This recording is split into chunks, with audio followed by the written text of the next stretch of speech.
Selamat pagi dan selamat hari Minggu. Pada hari ini kita berada di lokasi Pematang Bandar, Kabupaten Simalungun, untuk beribadah di GPDI Jemaat Pematang Bandar, Jemaat Immanuel.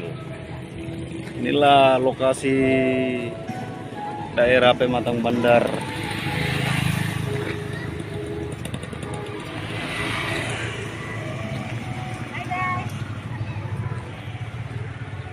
Ini para sidang jemaat mau akan masuk.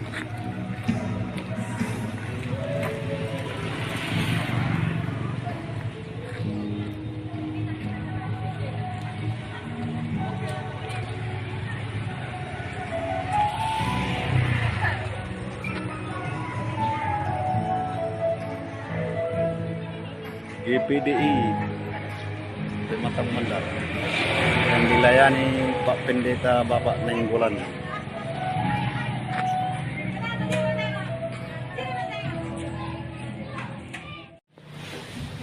Yesaya pasal yang ke-59.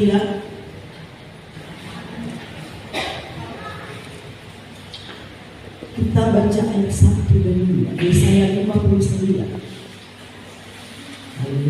Ayat 1 dan 2. Ayat ini sudah sering kita dengar. Saya berulang sekali lagi membaca. Sesungguhnya tangan Tuhan tidak kurang panjang untuk menyelamatkan, dan pendengarannya tidak kurang tajam untuk mendengar.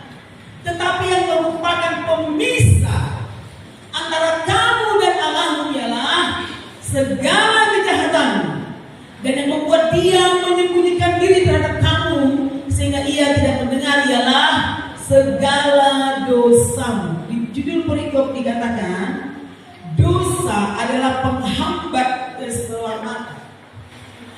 Dunia ini sekarang ini adalah dunia yang dikuasai oleh dosa pada umumnya. Dosa menjadi masalah terbesar dalam dunia ini. Dosa menjadi masalah terbesar dalam bangsa kita.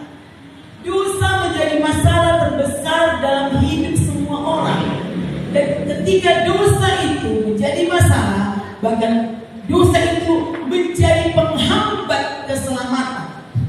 Penghambat keselamatan. Keselamatan adalah rancangan Tuhan yang sempurna. Amin. Keselamatan adalah rancangan Tuhan yang besar. Keselamatan adalah kehendak Tuhan bagi semua orang. Keselamatan adalah kerinduan hati Tuhan sampai semua orang diselamatkan.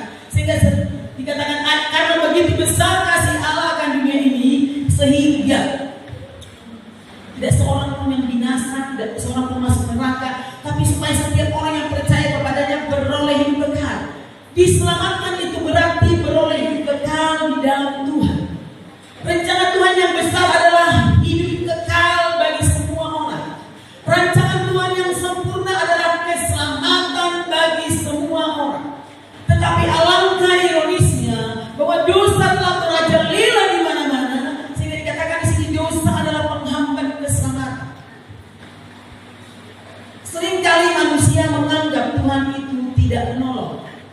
Sering manusia menganggap, bahkan menggerutu, bersungut-sungut, komplain, berkata Tuhan ini tidak mau menolongku. Tuhan tidak memberikan jalan keluar. Tangan Tuhan sepertinya pendek sekali. Sehingga timbul kalimat ini, sesungguhnya tangan Tuhan tidak kurang panjang.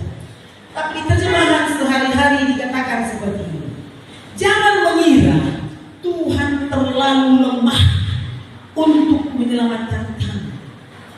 Jangan berprasangka Tuhan tidak sanggup menyelamatkan kamu. Jangan menganggap Tuhan itu terlalu lemah untuk menyelamatkan kamu.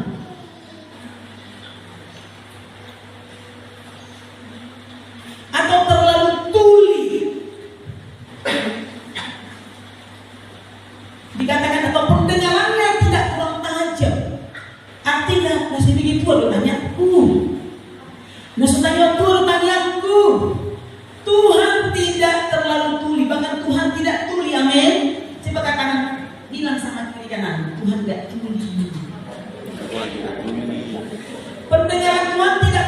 macam. Tuhan tidak tuli.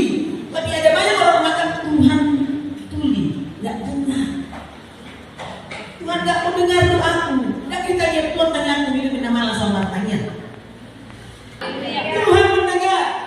Teriak-teriak berdoa bukan karena nggak dengar.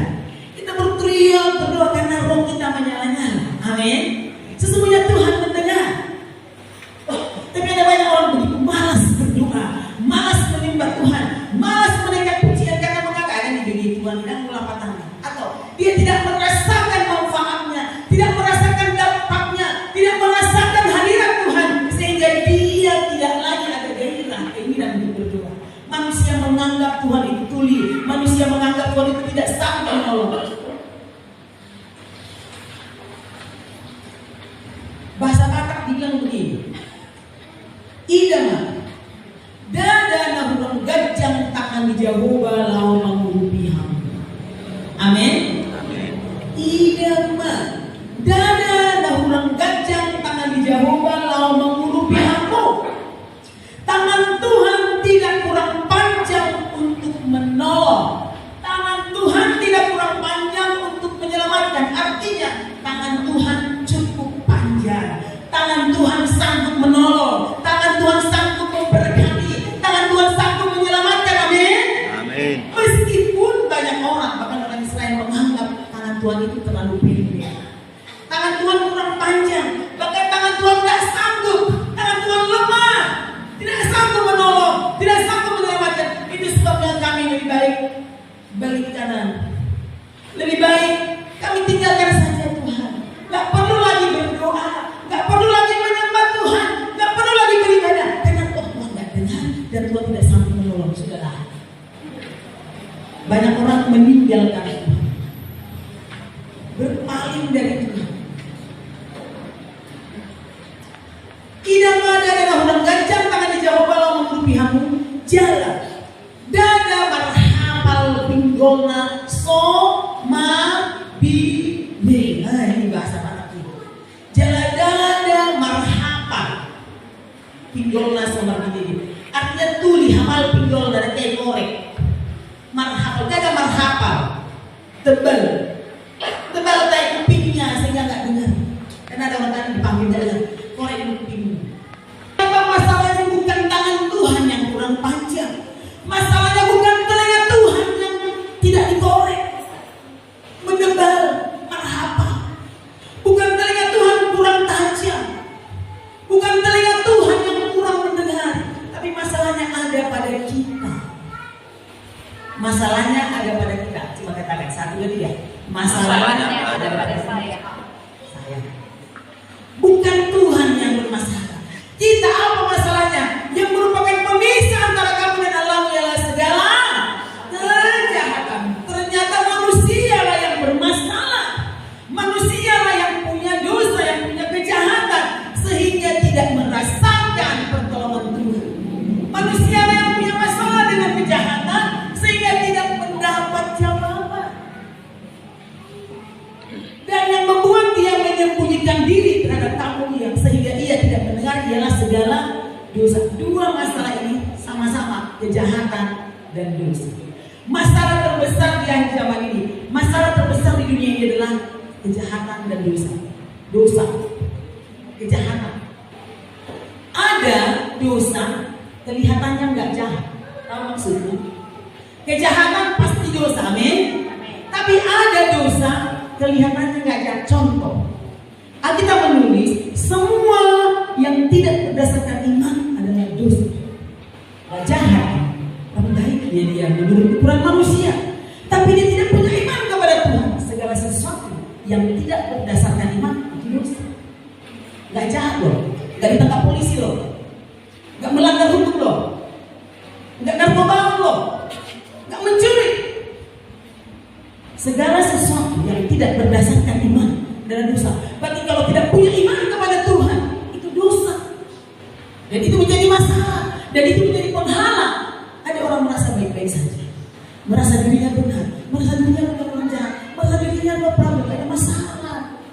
Aku gak punya masalah, gak pernah kata. Masalah dosa inilah yang menjadi pemisah dosa antara kita dengan Tuhan. Ayat 2 bahasa Batak. Akka hajahat sumiran hamu sian bebatamu. Kejahatan manilang jona siat Tuhan. Kejahatan memisahkan manusia dari Tuhan. Kejahatan memisahkan orang dari penciptanya.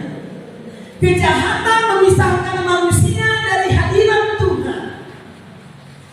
Kejahatan menjadi masalah utama yang membuat manusia jauh dari Tuhan. Saya orang jahat, Bu.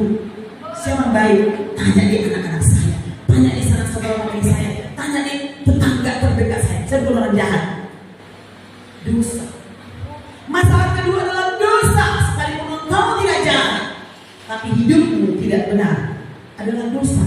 Dan dosa itu juga menjadi pemisah yang membuat kita jauh dari Tuhan, yang membuat Tuhan menyembunyikan